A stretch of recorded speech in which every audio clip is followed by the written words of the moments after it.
Eh bien, bonjour à tous, bonjour à toutes. Bienvenue dans cette nouvelle émission, je dirais, initiatique du Cercle du Renouvellement Spirituel.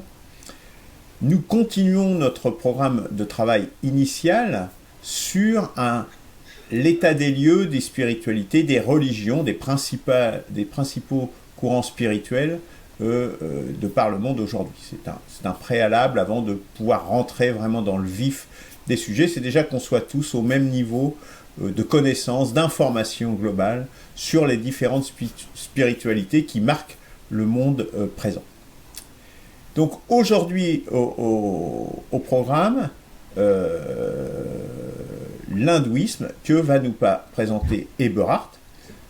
J'en profite également pour présenter Christian Laurue qui nous rejoint aujourd'hui dans le cercle du renouvellement spirituel, puisqu'il a manifesté également l'intérêt de participer à ces travaux. Voilà. Donc Eberhard, écoute, je te laisse la parole pour cette présentation de ce qu'est l'hindouisme, qui sera, en tout cas pour ma part, une découverte quasiment totale. Alors merci Luc. Et je vais donc, pourquoi l'hindouisme? Enfin, pourquoi mon sœur, c'était en fait que j'ai travaillé pendant une dizaine d'années avec une organisation de solidarité internationale et j'ai rencontré des personnalités assez intéressantes et de haut niveau qui m'ont fait découvrir cet hindouisme que je voulais étudier par curiosité. Parce que c'était un moment où je cherchais de dépasser le niveau purement philosophique. Je voulais aussi voir quelle était l'influence en fait des spiritualités sur le philosophique et sur la structure de chacune des civilisations. Et donc j'ai fait pas mal d'études, j'ai lu énormément de documents qui m'ont été envoyés donc d'Inde en particulier. Et à part ça, pour maintenant, parce qu'en fait, je me suis intéressé à eux parce qu'il y a ce qu'on dit l'indo-européen et qu'il y a en fait certaines choses qui sont, disons, dans une mentalité proche de l'Europe, mais aussi des grosses différences dans la manière de concevoir la vie, et ça vient en fait d'un début spirituel qui est différent pour ce qui est donc différent entre l'Europe et l'Inde. Et donc pour commencer, donc en fait l'hindouisme c'est en fait une religion qui n'est pas structurée comme on connaît avec le christianisme. Il n'y a pas de dogme et il n'y a pas de fondateur. C'est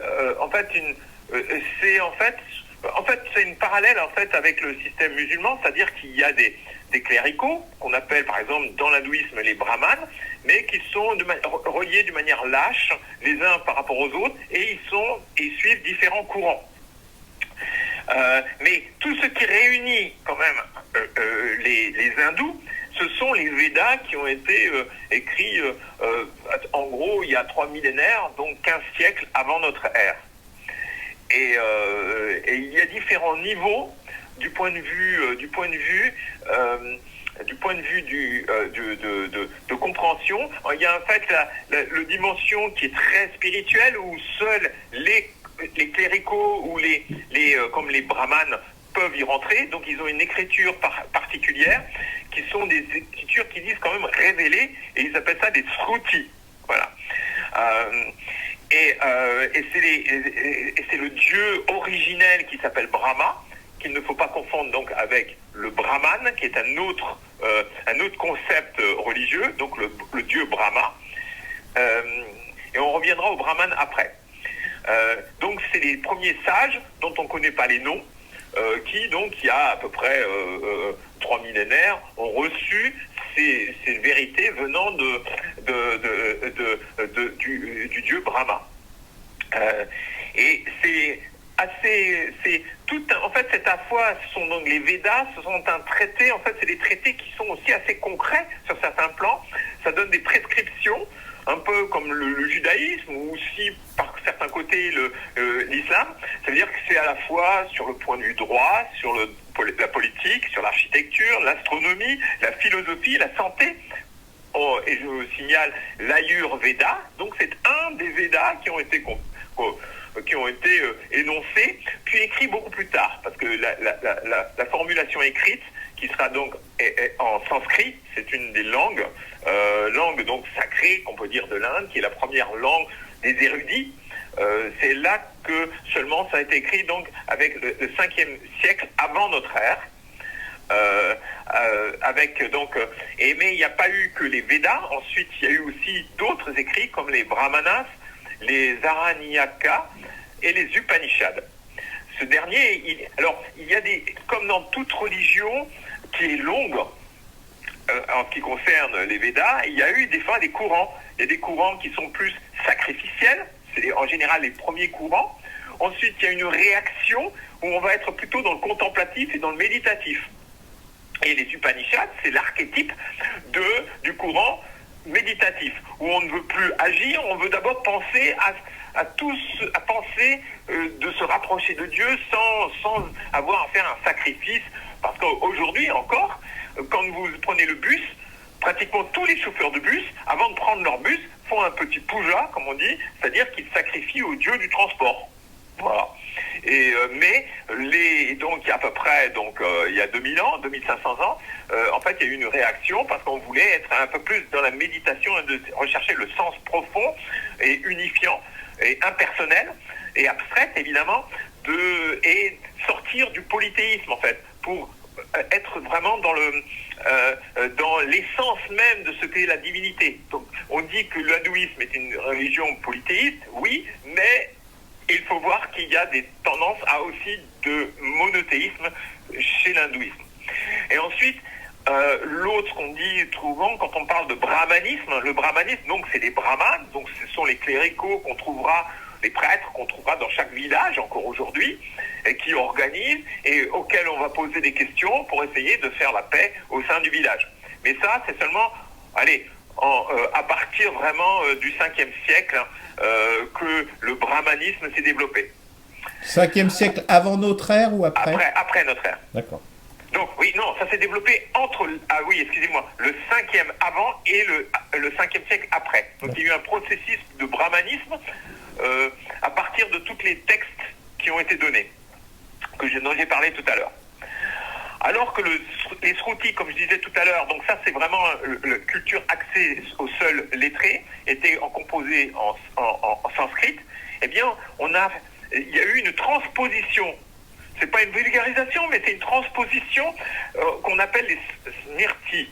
Voilà. En langue populaire, alors vous avez les langues du sud de l'Inde, qui sont les langues du tamoul, les langues du nord avec le bengali, et ensuite il y a les langues qu'on appelle hindi, mais qui sont un grand groupe de langues. Et là, on a transformé, donc, par le smrti, on a transformé les textes, en fait, sacrés, dont j'ai parlé tout à l'heure, en langue courante, mais souvent sous forme d'épopées. L'épopée, ça veut dire que les mêmes thèmes spirituels sont présentés d'une manière subliminale, cachée, qu'il faut rechercher dans les deux grandes épopées qui s'appellent le Ramayana et le Mahabharata. Voilà. Et c'est à partir de là, et c'est pas que c'est de niveau inférieur, mais si ce n'est qu'on le présente autrement. Et ce sont donc essentiellement, respectivement, le Ramayana et le Mahabharata, ce sont donc des avatars du dieu Vishnu qui se trouvent respectivement, donc Rama et Krishna, se trouvent très bien les héros de ces histoires, parce que c'est souvent des batailles et autres, mais entre les batailles, ou avant que la bataille ne se déroule, eh bien, il y a des questions de haute volée philosophique, spirituelle qui sont posées. Maintenant, je vais parler de la partie cosmogonie, donc c'est-à-dire comment est organisé le temps, en quelque sorte, comment, disons, la spiritualité organise le temps. Et là, ce qui est déjà assez étonnant, c'est que les hindous sont très en avance par rapport à nous, et eux, ils parlaient déjà de milliards d'années, donc avant notre ère, et qui fonctionnent avec et là, c'est le dieu Brahma qui aurait créé, en fait, notre terre. Et donc il y a un lent développement, c'est aussi ce qu'on voit aussi quand on fait de l'histoire et de l'anthropologie.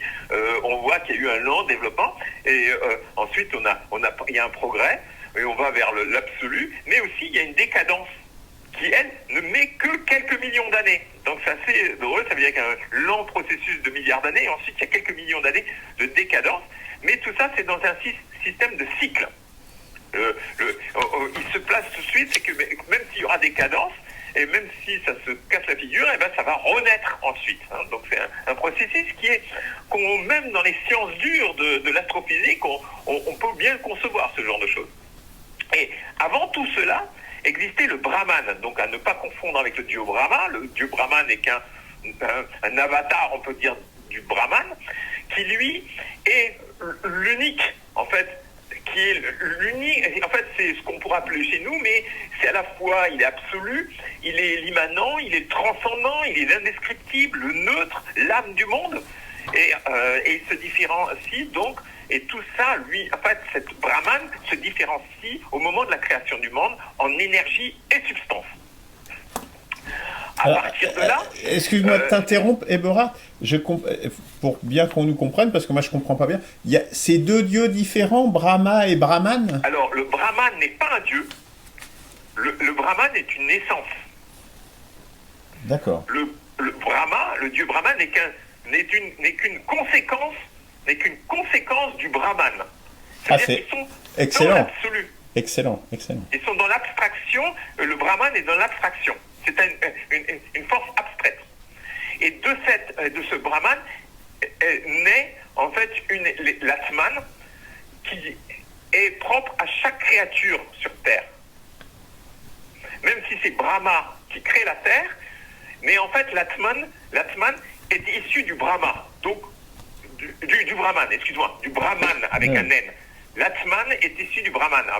C'est facile, mémotechnique, ça se termine par An, et l'autre c'est An aussi. Donc, l'Atman est l'essence spirituelle de chaque être. D'accord? Et chaque être doit, dans la spiritualité hindoue, essayer à terme de se libérer de ces cycles. L'âme, en fait, dans l'âme, c'est par exemple l'âme d'un homme, il a été peut-être fourmi avant, et progressivement, l'homme est lui-même l'objectif de l'homme, c'est de se libérer totalement, en essayant de se bonifier, de s'améliorer, de progresser dans sa conscience. Voilà. Et c'est des actes, et par des actes, il doit créer des actes, c'est ça le karma, et il se libère de son ego transitoire par des actes qui élèvent sa conscience. Donc, le Brahman, lui, se manifeste, donc les avatars du Brahman, on peut dire, par une sorte de trilogie qui s'appelle la Trimurti, qui sont le dieu Brahma, le dieu Vishnu et le dieu Shiva, qui chacun représente chacun est le symbole, en fait, chacun symbole. Le premier Brahma de la création, le second Vishnu, c'est la conservation, et Shiva, c'est le dieu de la destruction. Mais de ces trois dieux sont issus jusqu'à 330 millions de dieux, ce qui est énorme. Mais en fait, quand dans un même texte sacré, quand il y a un dialogue entre le sage et le disciple, donc entre le gourou et le disciple, eh bien le sage va te dire mais non, il y a un Dieu. D'abord, il va te répondre à la question du disciple, il y a un Dieu. Ensuite, la seconde question, il dit mais non, il y en a trois, ou il y en a un et demi, il y en a 33. Et à la fin, il va te dire qu'il y en a 330 millions. Mais ça selon la philosophie spirituelle de l'âme, ça ne se contredit pas en tant que tel. Parce que tout et rien sont de toute façon existants. Donc, et il existe, par contre, il faut bien voir que tout ça, c'est les grands éléments, mais il existe 6 grands courants philosophico-théologiques dans l'Inde. Selon que l'on va appuyer plutôt sur certains des dieux ou certains concepts que sur d'autres. Mais il n'y a pas c'est pas comme chez nous les protestants et les catholiques qui se sont fait la guerre pour s'entretuer à ce civil-là, parce qu'il n'y a jamais eu de guerre de religion en Inde.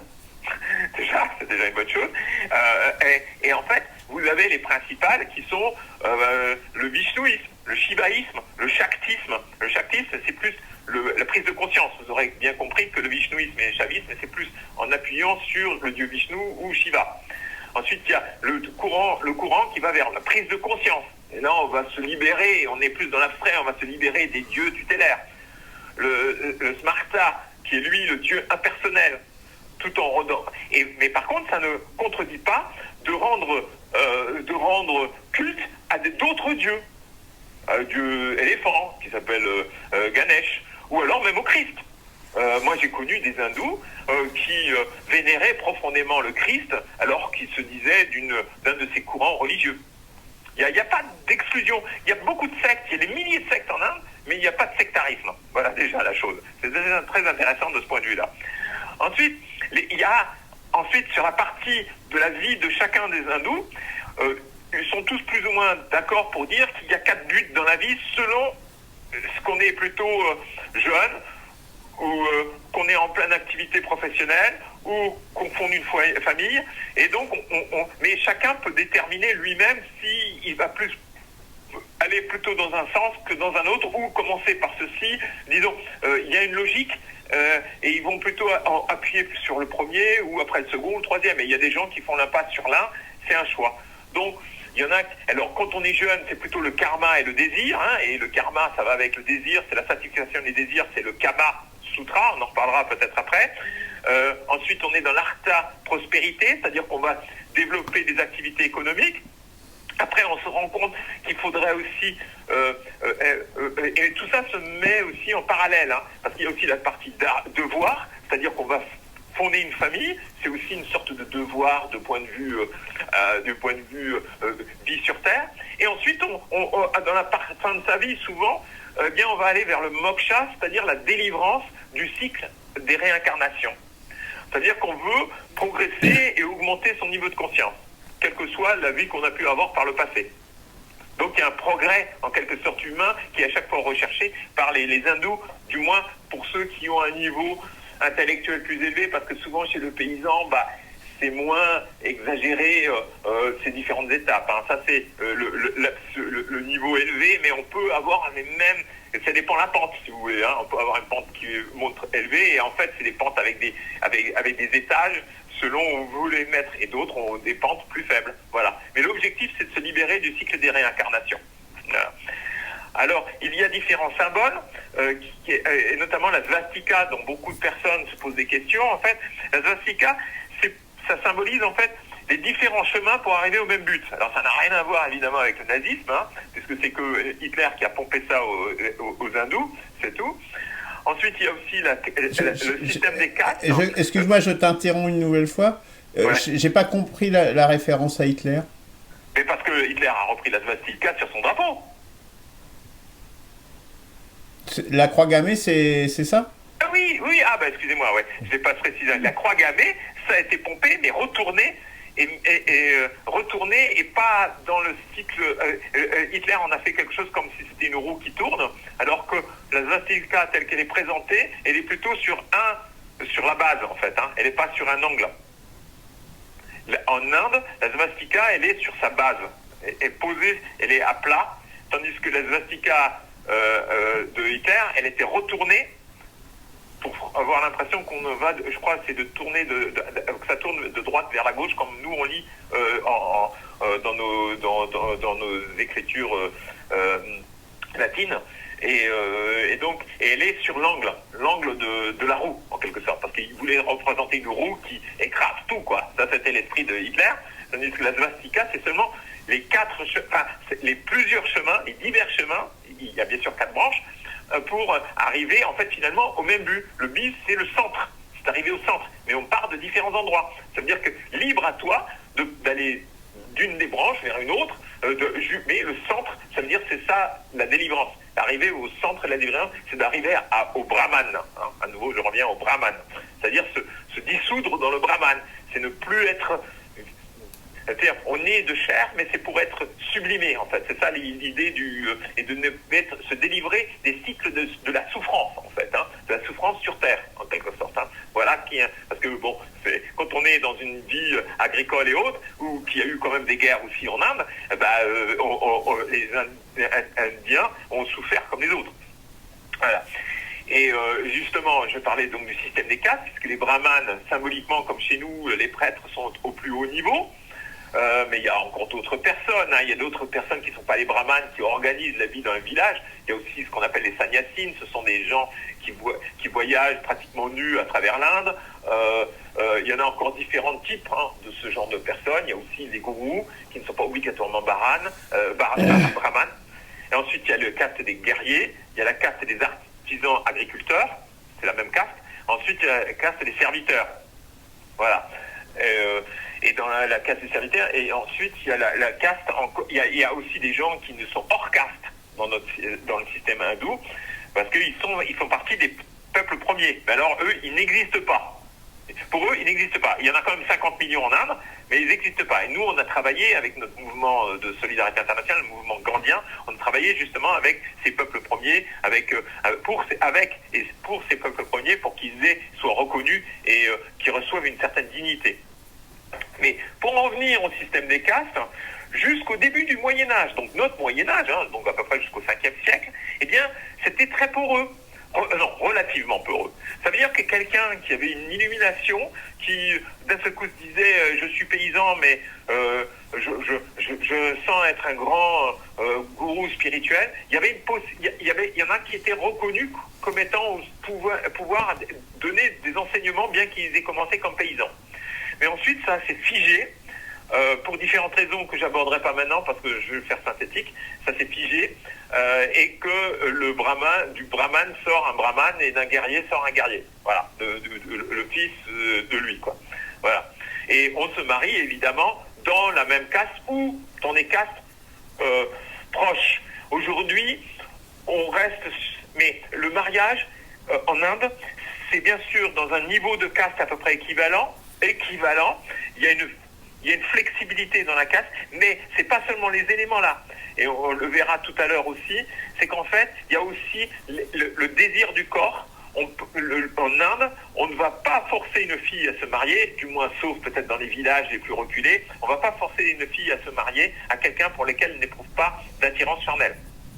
Et réciproquement pour le garçon. Et troisième point, donc après la caste, après les désirs charnels, il y a le troisième point, et aussi psychique, aussi, de croire qu'on a des bonnes sensations. Et le troisième point, il joue beaucoup aussi sur les thèmes astraux. C'est-à-dire, le thème astral va dire un peu le caractère de la personne de base. C'est pas la prédiction, c'est un thème astral. Voilà. Donc, même si la caste a été abolie par la loi, elle existe toujours informellement, mais sous l'influence du capitalisme, mais ça faiblit progressivement, parce que des fois, il y a des hors-castes ou des intouchables, comme on dit, voilà, les serviteurs, c'est des intouchables, voilà, et qui peuvent devenir très riches, et ils se marient dans des castes un peu plus élevées, même si c'est difficile quand même, ça ne se fait pas aussi facilement que ça, parce qu'il y a les différents éléments qui essayent de faire en sorte qu'il y ait une stabilité, parce que souvent il y a des crises psychiques quand on est dans des niveaux sociaux différents. Ça existe même chez nous aussi ici, entre des très riches et des très pauvres, il y a souvent des crises et qui ne sont pas contrôlées ou pas réglées ou pas gérées par la spiritualité, parce que chez nous elle a pratiquement disparu. Ensuite, tout comme dans d'autres religions, en fait, il est prôné aussi l'hospitalité, la charité, la compassion, l'honnêteté, et aussi la Ahimsa. La Ahimsa, alors là, on va arriver chez Gandhi, mais en fait, à origine, c'est ne pas nuire aux créatures. Et ça a progressé vers le véganisme, vers le végétarisme, parce qu'en fait, il y a trop de monde pour pouvoir nourrir tout le monde avec la vache. Donc il y a aussi la dimension utilitaire qu'on voit dans chaque religion, c'est-à-dire que quand il y a beaucoup de monde, il vaut mieux être plutôt végétarien la plupart du temps, quoi. Voilà. En fait, il n'y a pas il y a aussi pas de différence, qui est intéressant, il n'y a pas de différence entre la culture et la nature. Donc il n'y a pas d'anthropocentrisme. Ce n'est que où en suis-je dans l'échelle des êtres, sachant que tout de même l'homme l'aime au-dessus, mais il n'est pas mesure de toute chose. Il y a des choses au-dessus de lui, comme dans toutes les religions d'ailleurs. Voilà. Sauf son orientation finale, c'est-à-dire le moksha, c'est la libération même de fait d'être homme. Mais c'est par l'homme qu'on peut atteindre le moksha, donc la libération des cycles de réincarnation. Il faut savoir aussi que par rapport à l'ahimsa, qui était le terme consacré par Gandhi, c'est qu'il faut savoir que Gandhi, pour la non-violence en tant que telle, à application politique, eh bien Gandhi a puisé dans les évangiles. Parce que la non-violence en tant que telle n'existe pas. Et en fait, il a manqué même de devenir chrétien en Afrique du Sud, quand il était avocat en Afrique du Sud. Et il a compris mieux ses colonisateurs britanniques à travers les évangiles. Et ça a été son outil, tout en utilisant, et c'est resté hindou, tout en utilisant des termes connexes, en fait. Hein. Des termes connexes, mais il a vraiment été impressionné par Jésus. Ensuite, il y a évidemment un grand gourou qui a fait le renouveau intellectuel de l'Inde, qui s'appelle Ramakrishna, et son disciple qui est un peu mieux connu, qui s'appelle Vivekananda. Et donc ça, c'est une des grandes écoles qui a inspiré en fait non seulement Gandhi, mais le grand poète aussi Rabindranath Tagore et beaucoup d'autres gens. C'est Ramakrishna, ce grand gourou, qui a fait vraiment faire avancer vers le progrès. Et aussi le progrès, ça veut dire qu'on va arrêter de penser seulement en question de cycle éternel en disant il n'y a rien à faire et tout, et il n'y a pas de développement technologique à faire. Non, ça a devenu compatible avec Ramakrishna, mais surtout Vivekananda, son disciple. Il y a voilà, c'est en fait il y a les oppositions, dualités, polarités sur lesquelles insiste tant l'hindouisme ne sont pas en fait constituées par des entités indépendantes, fixes et à caractère immuable, et contradictoires telles que le christianisme populaire représente Dieu et le diable. Ça veut dire que, en gros, on ne va pas travailler sur le bien et le mal.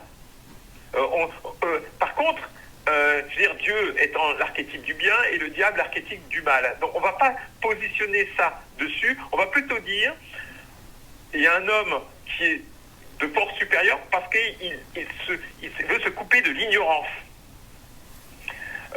Donc, et quand on augmente son niveau de conscience, c'est l'objectif du moksha, de la libération, c'est d'atteindre la connaissance, si possible absolue, mais ça, c'est que certains qui peuvent le faire. Voilà. Donc, voilà. Donc, il n'y a pas d'opposition entre le bien et le mal.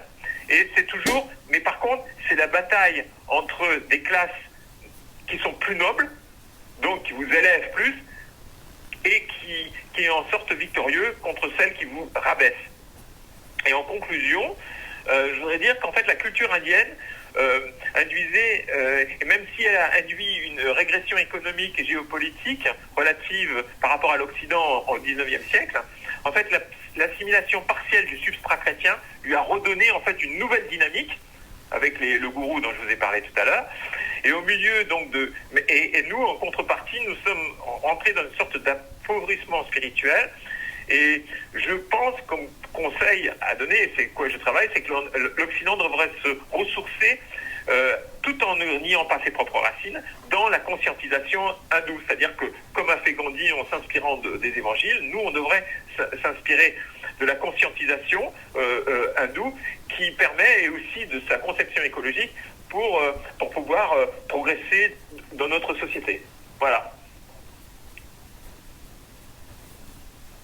Et j'ai terminé avec mon exposé. Très bien. Merci beaucoup, Eberhard. Pour ma part, j'ai appris énormément de choses. Et évidemment, j'aurai quelques questions et quelques réflexions à livrer. Mais... je peux vous demander quelque chose parce que j'ai bientôt rendez-vous et il faudra que je vous quitte. Est-ce qu'on pourra en reparler la prochaine fois? On a encore 10 minutes, ça te va? Oui. Non, on finit à 14h normalement, donc. Oui, ça, je pense que dans les 10 minutes qui viennent, ça sera bon. Christian, si tu veux, est-ce que tu veux réagir? J'ai coupé ton micro, Christian, si tu veux parler, tout à l'heure. Je me suis permis, parce que ça faisait un peu de bruit. Question, parce que c'est vraiment très, très, très, très nouveau pour moi. Il y a énormément d'informations, c'est une cascade ininterrompue. Bon, j'ai du mal à... Alors, il y a énormément d'informations, mais j'ai du mal à saisir quand même la globalité de la chose. Voilà, donc je n'ai pas de questions à poser. Alors j'ai fait un texte, comme je dis, qui reprend tout ça, que j'avais envoyé. Je ne sais pas si toi tu l'as reçu, Christian. Non. Bah ouais, alors je vais te le transmettre, Christian. Ah, bah, très bien, super. Oui, parce que ça, c'est vrai que ça fait énormément d'informations. Je me suis permis de poser quelques questions en cours de route. Donc transmettre le texte à... Oui, je pense que, bon, pour quelqu'un qui ne connaît absolument rien à l'hindouisme, ce qui est mon cas, j'aurais souhaité une présentation, tout au moins une partie de la présentation, le début de la présentation, qui dresse des grandes lignes. C'est-à-dire que j'ai du mal à, après cet exposé extrêmement nourri, extrêmement fouillé, j'ai du mal à, je sais pas, par exemple, définir en 3 phrases qu'est-ce que c'est que l'hindouisme. C'est toujours un très très bon exercice de se forcer à résumer en quelques lignes, même une idéologie assez complexe. Est-ce que tu en serais capable En 3 phrases. 3 phrases.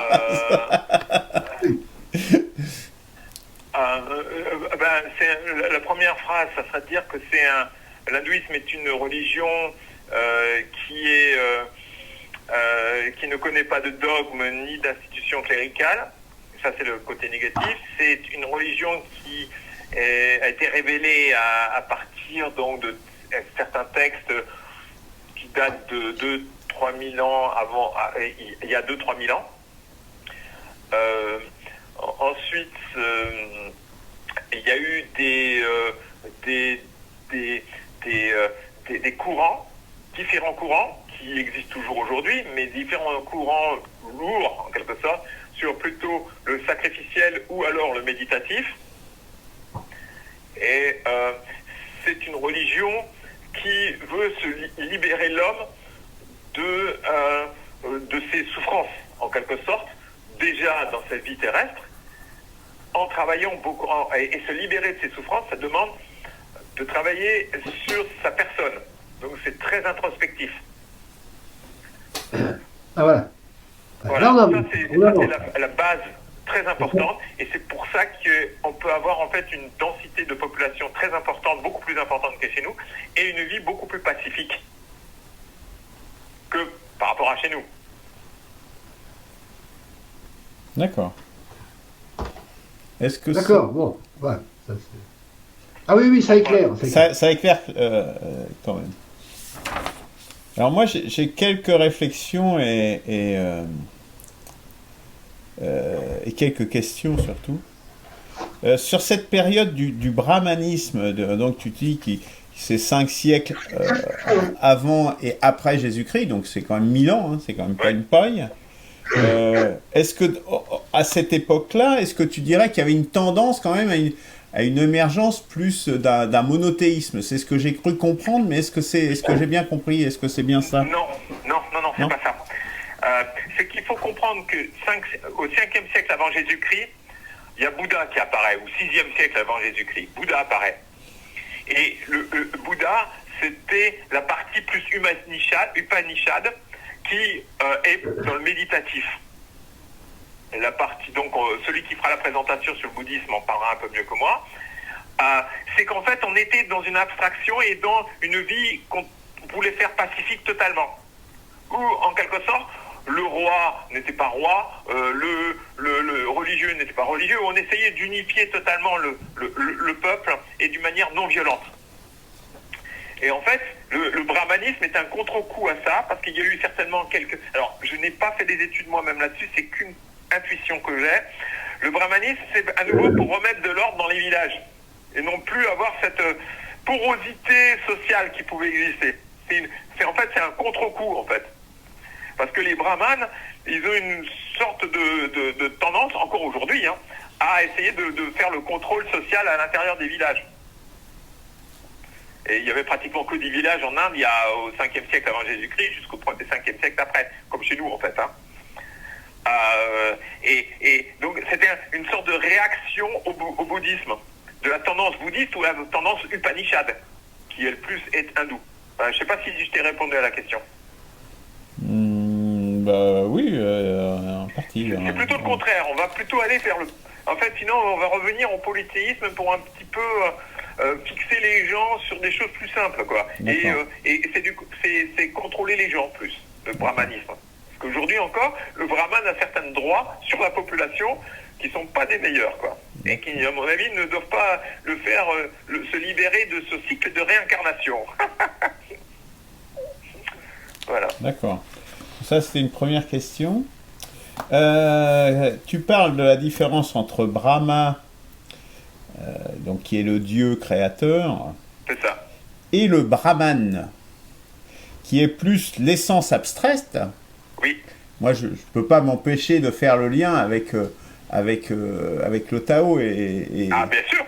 Parce que le Brahman et le Tao, pour moi, c'est la même chose. Et puis, le fait que le Brahman donne naissance, y compris au Dieu créateur, qu'on appelle Dieu en France, dans la chrétienté, etc., c'est tout à fait compatible avec ça, si tu veux. Donc, pour moi, je trouve un écho tout à fait intéressant à cette notion. Mais c'est ça, c'est exactement ça. C'est le Tao et le Brahman. Donc, en fait, il y a des moments qui sont carrément parallèles, alors qu'on ne sait pas trop si c'est l'un qui a inspiré l'autre ou si ça a apparu en même temps, quoi.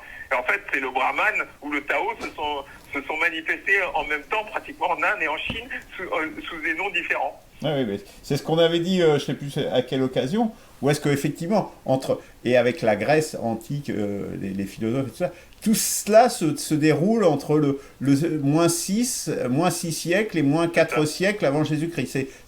Pour moi, je pense, là, on a un nœud mondial à cette époque qui est assez troublant, quoi. Oui, l'écriture de la Torah aussi, à la même époque. Ah oui. Bon, là, c'est l'écriture, non, bon, voilà. Mais même aussi les Védas écrits à cette époque-là aussi, voilà. Ah oui. Eh oui. C'est tout à fait troublant. Enfin, moi, on a là un nœud historique, une coïncidence historique qui à mon avis, n'est pas une coïncidence, quoi. Non. C'est les astres. C'est pour ça, c'est le thème astral. Les astres ont peut-être des implications sur notre façon de penser, un certain âge, une ambiance, alors que les cultures agricoles sont totalement différentes à ces différents endroits, mais on a des mouvements, mais qui s'interprètent différemment quand même. Hein. Ah oui, bien sûr. Quand même, hein. En fonction des zones géographiques, etc. Mais disons qu'on a comme on a eu les Lumières, je dirais qui nous parle plus, nous en tant que Français, etc., c'est une époque, je dirais, de lumière également mondiale, je dirais, mais d'une autre nature, évidemment. Bon. Voilà, alors, j'ai encore un autre truc, hein, je suis désolé, hein, mais voilà. Ah, on n'a plus qu'une minute. Oui, c'était par rapport au nihilisme des Allemands et de la récupération de la croix gammée. Est-ce que, justement, dans ces cycles de destruction, est-ce que c'était pas ce qu'ils recherchaient, justement, les nazis en allant vers... Voilà. Oui, mais ils ont détourné le sens philosophique de cette croix gammée qui n'avait rien à voir avec le cycle Shiva, puisque Shiva, c'est la destruction. Mais eux, peut-être, ils s'inscrivaient dans un cycle en disant « Nous, on est les destructeurs pour qu'il y ait un nouveau cycle de renaissance, si tu veux. » Ouais, mais et bien sûr, il y a quelques intellectuels chez eux qui ont récupéré ça, mais ils ont détourné totalement l'esprit de la chose. Je n'en doute pas une seconde. C'est un Allemand qui vous le dit. Bon, ben, on te remercie, Eberhard, tu dois nous quitter. Bon, ben, merci pour ce superbe exposé. Mieux. Et puis, à l'année prochaine, maintenant. Voilà, joyeux Noël à vous et bonne année, et on se redira la bonne année, justement, à bientôt. D'accord. Allez, à bientôt, salut. Salut. Voilà, Christian. Bon, je dois quitter aussi, on avait dit 14h pile, et j'ai un impératif là maintenant. Il est 14h, voilà. Oui, tout à fait. Eh bien, merci. Voilà.